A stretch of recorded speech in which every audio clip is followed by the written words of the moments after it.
നിങ്ങൾക്ക് നല്ലൊരു ഹൃദയമുണ്ടെങ്കിൽ നിങ്ങൾ മറ്റുള്ളവരെ കൂടുതൽ സഹായിക്കും, കൂടുതൽ വിശ്വസിക്കും, കൂടുതൽ സ്നേഹിക്കും. മാത്രമല്ല, നിങ്ങൾക്ക് കൂടുതൽ വേദനിക്കേണ്ടിയും വരും. ഓരോ അവസരവും കൃത്യമായി തന്നെ നമ്മൾ ഉപയോഗിക്കണം. കാരണം പിന്നിലേക്ക് തിരിഞ്ഞു നടക്കാൻ കഴിയാത്ത ഒരു ദിശയിലേക്ക് മാത്രം സഞ്ചരിക്കുന്ന പാതയാണ് നമ്മുടെ ജീവിതം. ജീവിതത്തിൽ ഒരിക്കലും കുറുക്കു വഴികൾ സ്വീകരിക്കരുത്. ദീർഘമായ വഴിയിലൂടെ സഞ്ചരിക്കുക. കാരണം ദീർഘമായ വഴിയാണ് നിങ്ങൾക്ക് കൂടുതൽ അനുഭവങ്ങൾ നൽകുക.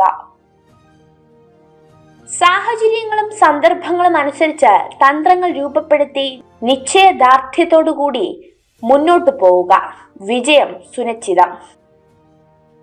ആരോഗ്യമാണ് ഏറ്റവും വലിയ സമ്പത്ത്. സംതൃപ്തിയാണ് ഏറ്റവും വലിയ നിധി.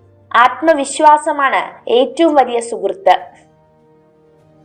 എല്ലാ വിഷമങ്ങളും പറഞ്ഞു തീർക്കരുത്. ചിലതൊക്കെ ഉള്ളിൽ തന്നെ വെക്കണം. എന്നാലേ ജീവിക്കാൻ ഒരു വാശി ഉണ്ടാകൂ. ഒരു കാലവും ഒരുപാട് കാലത്തേക്കില്ല. നല്ലതായാലും ചീത്തയായാലും എല്ലാത്തിനെയും അഭിമുഖീകരിക്കണം. ചിലതിനെ അതിജീവിക്കണം. ചിലതിനോട് പൊരുത്തപ്പെടണം. കൃത്യമായ നിലപാടിൽ ഉറച്ചു നിന്നതിന്റെ പേരിൽ നമുക്ക് ശത്രുക്കൾ ഉണ്ടായേക്കാം. എങ്കിലും ഒരിക്കലും നമ്മൾ സ്വന്തം നിലപാടിൽ മാറ്റം വരുത്താതിരിക്കുക. തെറ്റിദ്ധാരണകളും പിണക്കങ്ങളും കൊണ്ട് നല്ല ബന്ധങ്ങൾ നഷ്ടപ്പെടുത്തരുത്. കാരണം എല്ലാം തികഞ്ഞവരായി ആരുമില്ല. തെറ്റുകുറ്റങ്ങൾ പൊറുക്കാൻ കഴിയുന്നിടത്തെ നല്ല സ്നേഹബന്ധങ്ങൾ നിലനിൽക്കുകയുള്ളൂ. ഒരു വായും രണ്ട് ചെവികളുമായാണ് മനുഷ്യൻ ജനിച്ചത്. അതുകൊണ്ട് സംസാരിക്കുന്നതിനേക്കാൾ കൂടുതൽ കേൾക്കാൻ തയ്യാറാവുക. തളരാൻ പാകത്തിൽ പ്രതിസന്ധികൾ നമ്മളെ തേടിയെത്തിയേക്കാം. തോൽപ്പിക്കാനായി എതിരാളികൾ നിരന്നു നിന്നേക്കാം. എങ്കിലും തോറ്റു കൊടുക്കരുത്. ഈ യാത്ര തുടരാനുള്ളതാണ്, ഇടയ്ക്ക് വെച്ച് നിർത്താനുള്ളതല്ല. സമുദ്രജലത്തിലെ ഏതാനും തുള്ളികൾ മലിനമായാൽ സമുദ്രം മുഴുവൻ മലിനമാകില്ല. മനുഷ്യനും മനുഷ്യവംശവും അതുപോലെയാണ്. ദേഷ്യപ്പെടാതെ കോപിപ്പിച്ചവനെ കീഴടക്കുക. ദുഷ്ടനെ നന്മയാൽ കീഴടക്കുക. പിശുക്കനെ ഔദാര്യം കൊണ്ടും കള്ളം പറയുന്നവനെ സത്യം പറഞ്ഞും ജയിക്കുക.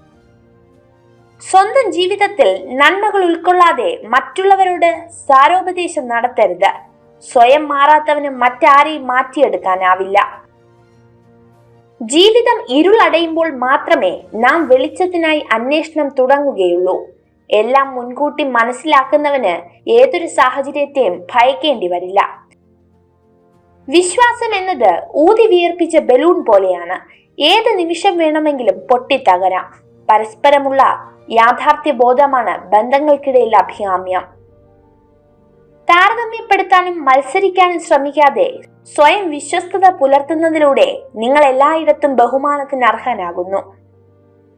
രണ്ട് തരത്തിലുള്ള ആളുകൾ നിങ്ങളുടെ കണ്ണിൽ നോക്കി സംസാരിക്കുകയില്ല. ഒന്ന്, നിങ്ങൾ അറിയാതെ നിങ്ങളെ പ്രണയിക്കുന്നവർ. രണ്ട്, നിങ്ങളോട് കള്ളം പറയുന്നവർ. നിങ്ങൾക്ക് മാത്രമേ നിങ്ങളുടെ സാഹചര്യത്തെ മാറ്റാൻ കഴിയൂ. അതുകൊണ്ട് ഒന്നിനെയും ആരെയും കുറ്റപ്പെടുത്തരുത്.